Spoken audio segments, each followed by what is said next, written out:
Coming up on the next edition of Power and Politics, the Democratic National Convention wraps up in Chicago as we now head into the home stretch in the race for the White House. Closer to home, the University of Florida launches an investigation into the short tenure of its former president and the mess he left behind.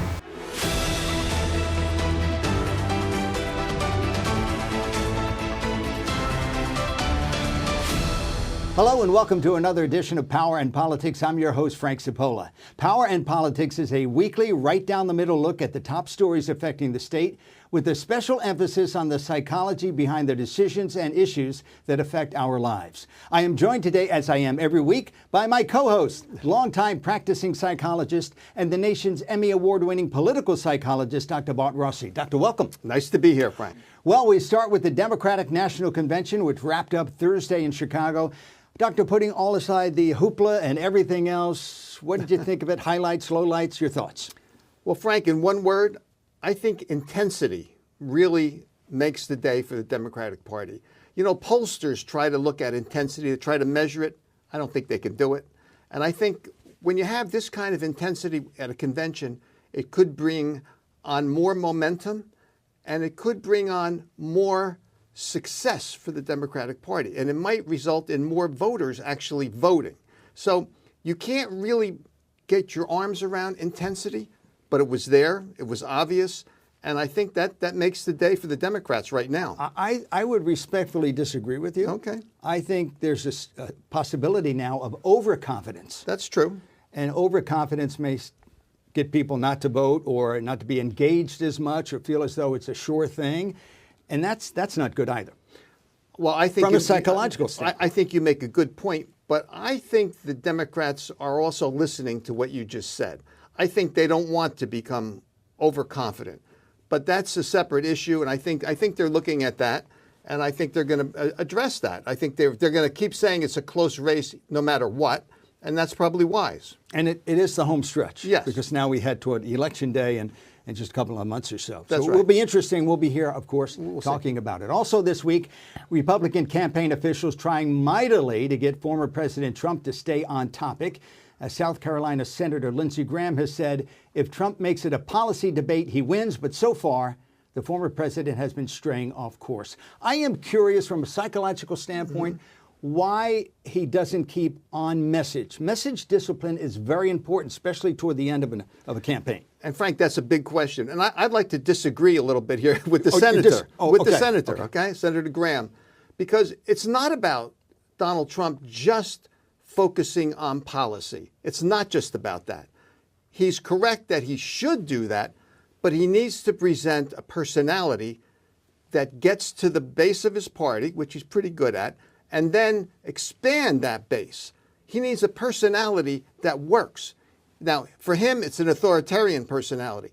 But if it's an authoritarian personality that's negative and harsh, which it seems like it's been going in that direction, that's a problem. So he needs to make a mid-course correction here somehow and have his personality more in tune to those people in the middle where he can attract voters. It's not just about focusing on policy. So I'm a little bit, different than the senator. I think he suffers from the same problem that President Biden suffers from, is that you just got to read the script. Once President Biden went off script, that's when he got in trouble. And it's the same thing with Donald Trump. I don't know why. I ran a couple of campaigns years ago when I was involved in that. And I used to tell my candidate, just read the script. Well, if he reads the script and, from what I'm saying, also projects a personality. He doesn't have to have the winningest personality like a Reagan, for example, but he has to have a personality that somehow resonates with voters. And right now he's going down this dark situation, and it's not positive right now. Okay. Also making news this week, this November, an estimated 36 million Latino voters are eligible to vote in the presidential election. Doctor, how do you see this all shaking out specifically? This is an important demographic base. Yeah, well, here's the possibility. Because Harris is a minority person and the way they are really moving forward to the Hispanic community, I think with this intensity coming out of the convention, that they can make inroads into the Spanish-speaking population here in the country, into all Hispanics. And I think she has a golden opportunity to make those inroads Whether it will happen or not depends a little bit on Donald Trump as well, as we just said. How is he going to present himself? Is he still going to be attractive as the authoritarian personality to the Hispanic population or not? I think that it's a real conflict right now. There's inroads for the Democrats here. They can make some moves here. And conversely, I think our Hispanic friends, our Latino friends, are more from traditional values, family values especially, and I think they are turned off a bit by the Democrats leaning into gender issues, which are always a problem. And also socialism. So what is socialism? But it's going to be a debate on that point. It will be an interesting debate. It will. All right, time now for one of our regular segments, a commentary from Dr. Bart Rossi that we call the Rossi Rant. And Frank, today I'd like to talk a little bit about the psychology of momentum. Because, a lot of times I think all of us, including me as a psychologist, we think of momentum often as being lucky, we have good fortune, things are going our way. And now I think that it's more than that.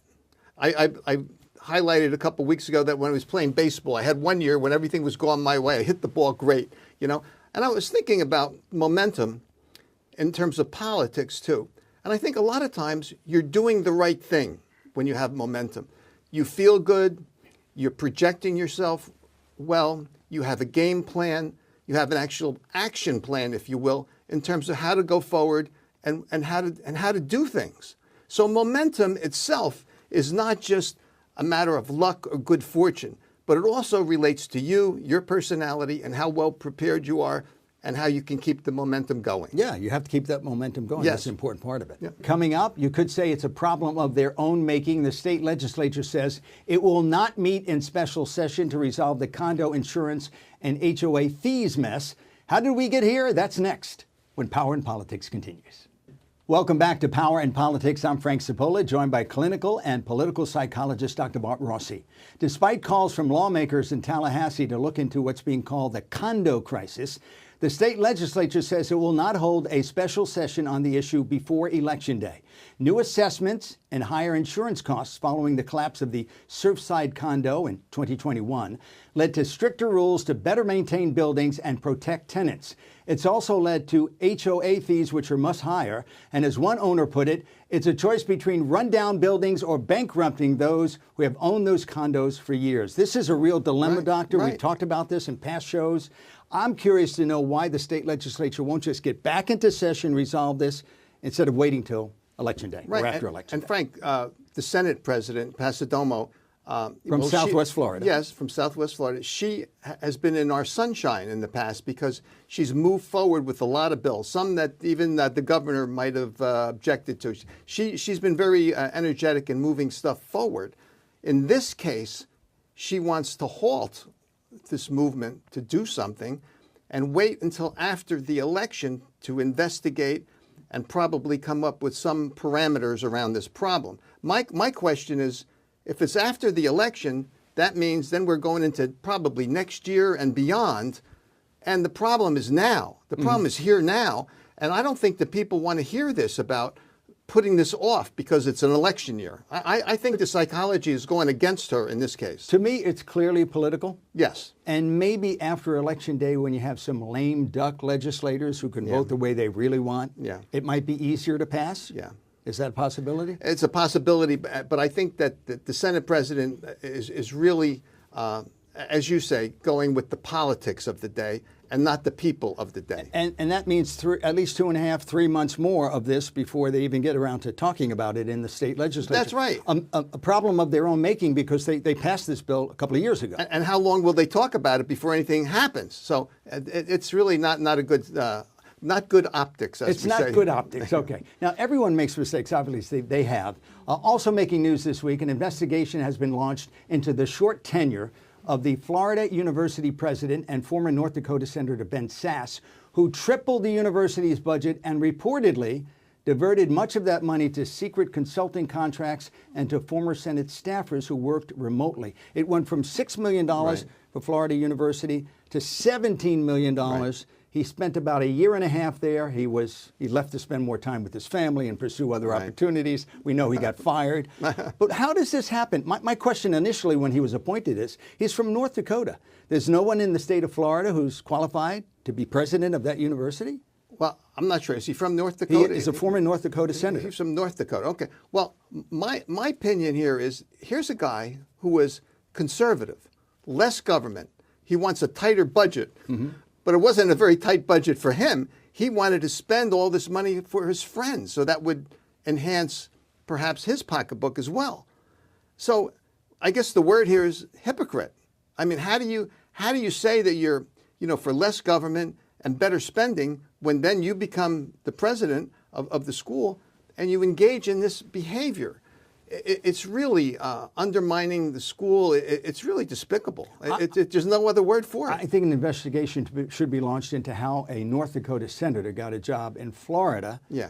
And nothing against the senator, but I'm sure there were qualified people to be president of Florida University who are from Florida. Yeah. Have better knowledge of the state and the students. We would think so, but we wouldn't be talking about that now. Yeah, but it's going in the wrong direction. Okay. It went in the wrong direction. It did. Okay, and they're investigating. Yeah. A Florida Atlantic University poll shows Rick Scott leading his Democratic challenger, former Congresswoman Debbie Powell, for Senate in the state by 4 percentage points.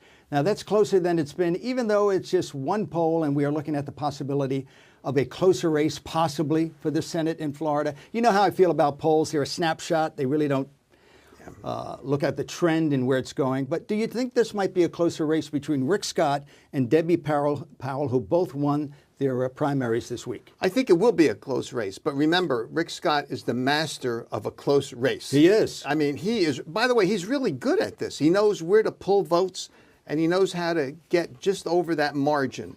He works at that. He's good at it. And so I think he's got to be the overwhelming favorite.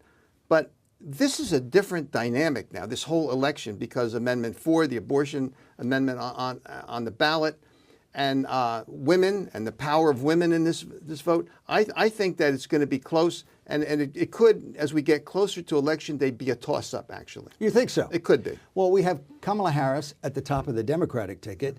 We have that abortion amendment, which is bringing out a lot of women. Yeah. So I think if there ever was a year for a woman to run against a Senate candidate, this would be the year. This would be it. And I think, again, we're going to know more, actually, probably just after Labor Day. I think these polls could actually change, and it could be a toss-up sooner than later. And one of the hotbeds of Democratic voters, at least, is Southeast Florida. Right. Miami and that Right. area, Boca Raton and so on. She has to connect with them. Yeah. And she needs the power to do that. That really, to me, is the key in this particular race. And also, as we said before, the intensity that we're seeing in the Democratic Party, it's hard to measure how that's going to turn voters out at the polls. It could be a very big swing to the Democratic Party. If that happens, of course, then Rick Scott could have a bigger problem. Are you ready to wager any money here on camera, live here, if we... Right now, I would bet even money that Powell could win. All right, we're going to hold you to it. Okay. Okay, we're going to take a break. When we come back, it's that time again to look at the skies and see who enjoyed the sun's bright rays this week and who got rained on when we present the always popular segment, Sunshine or Showers, when Power and Politics continues. Welcome back to Power and Politics. As you know, the weather can be changeable in Florida, sunshine for a time and then showers out of nowhere. Using that as a setup, every week we see who's up and who's down in a segment we call Sunshine or Showers. We start with a good doctor who's in the sunshine this week. Well, Frank, I was reading about the Orlando Medical School, a new school. It's osteopathic. It will create more graduates who are MDs, doctors, and I think this is really a good step it's a step in the right direction for Florida, because we need more healthcare workers here. We need people who are educated here and move forward here in Florida. It's new. There's going to be scores of new doctors coming into the system. When you have a new medical school open up, that's almost like winning the lottery. It is. You get more doctors. Yes. And we could always use more men and women of science. And it's good for the politics and everything that goes on in Florida, where it's here and it's going on, and it's hard to object to anything like that. All right, good. So sunshine for them. Okay, who do you have with sunny skies? Who do you have? I have the sunshine this week. I have the production companies that put on both the Republican and Democratic national conventions. No. We grew up in a time where you had Walter Cronkite sitting in a booth. You had, John Chancellor there with a microphone, and it was pretty dull, and everybody would step dull. up to the when they had the roll call, the great state of Virginia, blah, blah, blah. Now it's have you seen Hulk Hogan ripping off his shirt, full screen graphics, a disc jockey at the Democratic National Convention? It is actually a show now, and it makes sense because the candidates are usually selected by March. I think it's good. You like the entertainment. I think it's better. The entertainment. It gets people involved. Right, it does. Good. Yes. All right, and it's something better to watch. Definitely. All right, every sunny day, and there are sunny days in Florida, are followed, unfortunately, by clouds and sometimes rain like this. Well, a lot of rain. Who's in the sunshine? Yeah, a lot of showers for the governor here. Governor Ron DeSantis. A good governor. I really don't understand what he's doing with school boards. Now he's bringing politics into the local school board elections. He endorsed a wide range of candidates across the state, and a good number of them, most of them, did not get elected. Now, why bring in politics even at the local level? It seems like, this is another push for, extreme right-wing ideas to infiltrate into the school system. And it didn't go over very well because the candidates he endorsed have lost. So my question also is, what does this mean for the future? What kind of an omen is this? Interesting. Okay. Yeah. And with that, who do you have now? It's always a surprise when you have to ask me. For the showers. I'm going to put the Democratic Party of New York State in the showers, and I'll tell you why. George Santos today, or this week, pled guilty to wire fraud and some other things. And he was a laughingstock in Congress, George Santos, Definitely. making up stories and so on. I'm curious to know how the Democrats did not do any background checks while he was running, because a lot of this stuff was fairly well known and easy to get. And while I'm on the subject, my fellow journalist as well in New York, specifically Long Island and New York City, where were they digging the background up of George Santos to find out if what he was saying was accurate or not? Right, and the Democrats really should be in the showers on this. They dropped the ball on George Santos, and it was an embarrassment for quite a long time. They deserve it. All right, we're going to take a break. When we come back, a commentary by yours truly titled, Let's Be Frank, When Power and Politics Continues. Welcome back. You could say I come from a military family, although I never had the honor of serving. My father served in the Pacific in World War II. My uncle was a paratrooper who was injured in the Philippines. 3 other uncles served in the Korean conflict, including the uncle I am named after. My godfather took part in the D-Day invasion. We were taught, as all children are, that men like these, and now women in the armed forces, are to be honored always, thanked for their service. They gave years of their lives and more to defend our freedom. What follows now is a simple, non-political question from a curious reporter aimed directly at the almost 1.5 million veterans who live in Florida and the many more who visit during the winter months. Putting politics aside, I would like to know what you think of the former commander-in-chief and the current candidate for president, Donald Trump, when he treats your service to your country with such disdain. Many thought when he belittled former Senator John McCain's service in Vietnam, because McCain got captured and spent 5 years in a Vietnamese prison, that veterans would object and Trump's candidacy would end. It didn't, and neither did the insults. Just last week, Trump said receiving the Presidential Medal of Freedom given to Americans of note is, in his words, much better than receiving the Congressional Medal of Honor. The Congressional Medal of Honor is given to combat veterans or given posthumously to former servicemen and women who never made it home. Then there are the comments attributed to 4-star Marine General John Kelly, who says he was shocked when Trump refused to go to a World War I cemetery in France because the U.S. Marines buried there, in Trump's words, and overheard by the general, were losers and suckers. This show is right down the middle, and as such, we'll leave it right there. But again, I sincerely want to know how veterans watching this show right now who support Trump are able to continue to support someone who never served in the military but continues to belittle your service. It's a simple question I think many of your fellow Americans are likely asking as well. Polite emails are always welcome. Our email address is on the screen. We'll be right back. That's it for this week's edition of Power and Politics. On behalf of my co-host, political psychologist Dr. Bart Rossi, and the fine people working behind the scenes, thanks for joining us. As always, we'd like to know what you think. Visit us at powerandpolitics.tv or email us at info@powerandpolitics.tv. We'll see you again a week from now at this time and on this same station. Have a great week.